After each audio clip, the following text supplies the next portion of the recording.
रहमानुर्रहीम नहमदुहु व नुसल्ली अला रसूलिहिल करीम अम्मा बाद।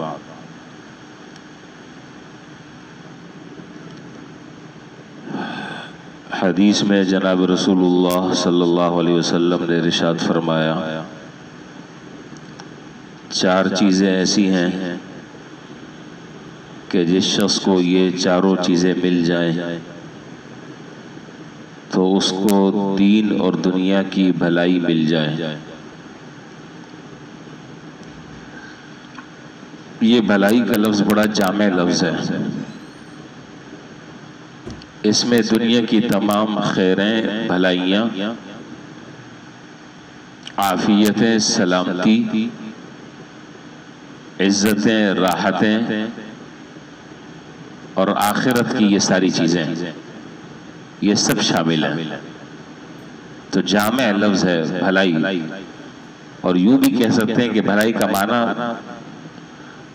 दीन और दुनिया की तमाम नेमतें वो इसमें शामिल है। वो चार चीजें क्या हैं? सबसे पहली बात फरमाई कि वो ज़बान जो जिक्र में मशगूल रहने वाली हो, इससे मुताल्लिक़ बात हो चुकी है। दूसरी बात फरमाई वो दिल जो शुक्र में मशगूल रहता हो, हर वक्त ज़बान और दिल से आदमी अल्लाह ताला की नेमतों का शुक्र करने वाला हो, इससे मुताल्लिक़ भी कल बात हो गई। तीसरी बात जो आज जिक्र करनी है वो है कि वो बदन जो मुशक्क़त बर्दाश्त करने वाला हो, वो बदन जो मुशक्क़त बर्दाश्त करने वाला हो, इसको जरा सा समझ लें। जितनी भी इबादत मक़सूदा हैं उसमें मुशक्क़त मतलूब है। इबादत मक़सूदा से मुराद वो इबादतें जो बराह रास्त और बिला वास्ता इबादत हैं। बात चीजें ऐसी हैं कि जो बिल वास्ता इबादत हैं और बात चीजें वो हैं जो बिला वास्ता इबादत हैं। बिल वास्ता इबादत है, मिसाल के तौर पर एक आदमी मखलूक खुदा की खिदमत कर रहा है, अल्लाह ताला की रजा, अल्लाह ताला की खुशनुदी हासिल करने के लिए, तो ये बराह रास्त इबादत नहीं है, ये बिल वास्ता इबादत है। एक आदमी हलाल रोजगार कमा रहा है अपने बीवी बच्चों के लिए, पेट पालने के लिए, अगर नियत सही हो, शरई दायरे में रहकर तिजारत कर रहा है, मुलाजमत कर रहा है, रिज़्क़ हलाल के लिए कोशा है, बिल वास्ता इबादत है। इस पर नियत सही हो, हलाल तरीके से सारे मामलात कर रहा हो, जायज तरीके से, ये भी इबादत है। ये मैंने आपको सिर्फ दो मिसालें दी ये बात समझाने के लिए कि कुछ चीजें ऐसी होती हैं कि जो बिल वास्ता इबादत होती हैं और कुछ चीजें वो हैं कि जो बिला वास्ता इबादत है, जैसे नमाज है, रोजा है, हज है, ज़कात है, कुर्बानी है, ये बिला वास्ता इबादतें हैं।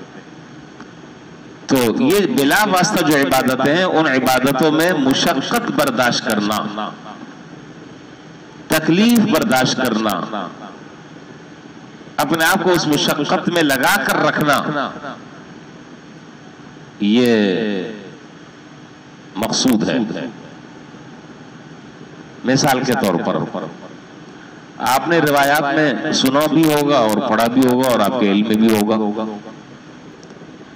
कि हुज़ूर अकरम सल्लल्लाहु अलैहि वसल्लम जब तहज्जुद की नमाज अदा फरमाते थे तो लंबा क़याम फरमाया करते थे, लंबा रुकू किया करते थे, लंबे लंबे सीधे किया करते थे। ये क्यों? अपने आप पर मुशक्क़त डालना, अपने बदन को मुशक्क़त के लिए हम वक्त मुस्तैद रखना, ये काबिल तहसीन अमल है, लायक तहसीन अमल है। तो नफली इबादत है, उसके अंदर आदमी लंबा रुकू करे, लंबा क़याम करे, लंबे लंबे सिजदे करे, ये मकसूद है। इसी तरीके से सरदस्त, अब हम तरावी पढ़ रहे हैं। अब उस तरावी के अंदर आपको मालूम है कि आम नमाजों के मुकाबले में बहुत ज्यादा लगता है। आदमी जो है वो अफ्तारी किया हुआ होता है और अफ्तारी करने के बाद पेट भर जाता है, तबीयत में कसल और सुस्ती का गलबा होता है, लेकिन इसके बावजूद जो है वो 20 रकात नमाज पढ़ रहा है, उठ रहा है, बैठ रहा है, उठ रहा है, बैठ रहा है, उठ रहा है, बैठ रहा है। ये सरापा शुरू से लेकर आखिर तक मुशक्कत ही मुशक्कत है।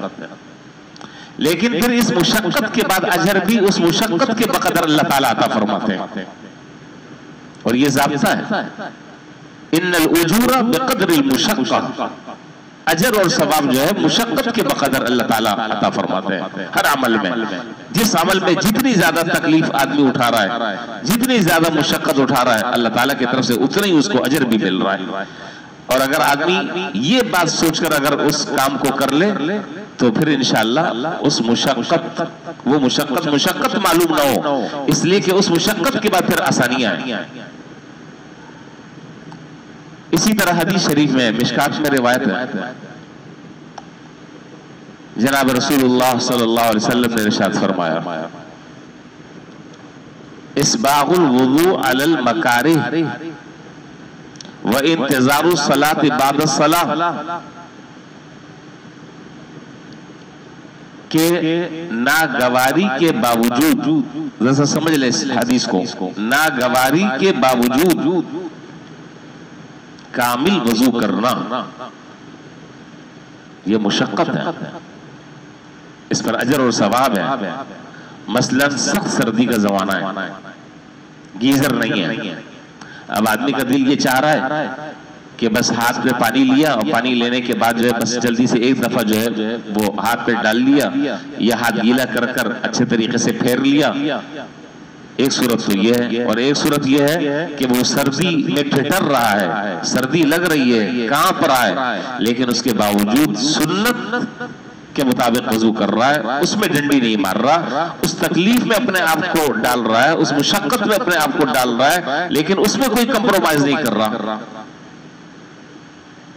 नागवारी के बावजूद। ये इसी तरीके से एक आदमी है, अल्लाह ना करे बेचारा माजूर है, हर 2 मिनट के बाद जो उसका वजू टूट रहा है, लेकिन शरीयत ये कहती है कि अगर कोई आदमी ऐसा शरन माजूर है कि जिसका बार बार वजू कर रहा है तो उसको बार बार वजू करने की जरूरत नहीं है, शरीर उज़र है, वो वजू वो बरकरार ही नहीं रख सकता, लेकिन उसके बावजूद भी वो ये गवारा नहीं कर रहा, बार बार हर 2 मिनट के बाद जो है वो जा जाकर वजू कर रहा है, हर 2 मिनट के बाद जा जाकर वजू कर रहा है, ये अपने आप को मुशक्कत में डाल रहा है। इंशाअल्लाह इसी मुशक्कत के बकदर अल्लाह ताला उसको अजर और सवाब अता फरमाएंगे। इसी तरीके से व इंतज़ारु सलाति बाद सलाह, एक नमाज खत्म होने के बाद दूसरे नमाज के इंतजार में बैठे रहना, भाई नमाज खत्म हो गई बस अब चले जाओ, लेकिन नहीं, दूसरी नमाज के लिए बैठा हुआ है, अपने नफ्स को लगा कर रखा हुआ है, अपने आप पर मुशक्कत बर्दाश्त कर रहा है, तकलीफ बर्दाश्त कर रहा है। सबका दिल चाहता है नमाज पढ़कर फौरन निकले, लेकिन वो बैठा हुआ है, अल्लाह ताला का जिक्र कर रहा है, तिलावत में मशगूल है, दुआ में मशगूल है, तो ये मुशक्कत है। खैर, अब मेरे ख्याल बात आप समझ गए होंगे कि वो बदन जो मुशक्कत बर्दाश्त करने वाला हो, मैंने अर्ज किया कि जितनी भी इबादत मकसूदा हैं उसके अंदर मुशक्कत मतलूब है, मुशक्कत मतलूब है। अब आ जाए इस हदीस का एक जो दूसरा पहलू है, जिसकी तरफ मैंने अभी इशारा किया कि हलाल रोजगार कमाने में दौड़ धूप कर रहा है, मुलाजमत कर रहा है, तिजारत कर रहा है, दिहाड़ी पर काम कर रहा है, तकलीफ बर्दाश्त कर रहा है। इसीलिए हदीस में है कि अल कासिबु हबीबुल्लाह, ये हाथ से कमाने वाला जो है वो अल्लाह ताला का दोस्त है। हाथ से कमाने वाला शरीयत में, शरीयत की निगाह में अपने आप को मुशक्कत में डालकर अपने बीवी बच्चों का पेट पालना ये पसंदीदा है बनिस्बत इसके कि आदमी दूसरों के सामने हाथ फैलाने वाला बन जाए। ये पसंदीदा नहीं, ये मायूब है कि आदमी अपनी जरूरतें दूसरों के सामने रखे। शरीयत ने इससे मना किया है। अल्लाह ताला से नाराज होते हैं। मुशक्कत बर्दाश्त कर रहा है, तकलीफ बर्दाश्त कर रहा है, लोगों की कड़वी कुसेली बातें सुन रहा है, बोझ की बातें बर्दाश्त कर रहा है, इस पर अजर है, इस पर सवाब है। तो बहरहाल तीसरी बात ये बयान फरमाई कि वो बदन जो मुशक्कत बर्दाश्त करने वाला हो। चौथी बात वो जरा सी तफसील तलब है, बस वो बात इंशाअल्लाह फिर जिंदगी रही तो फिर कल बात करेंगे।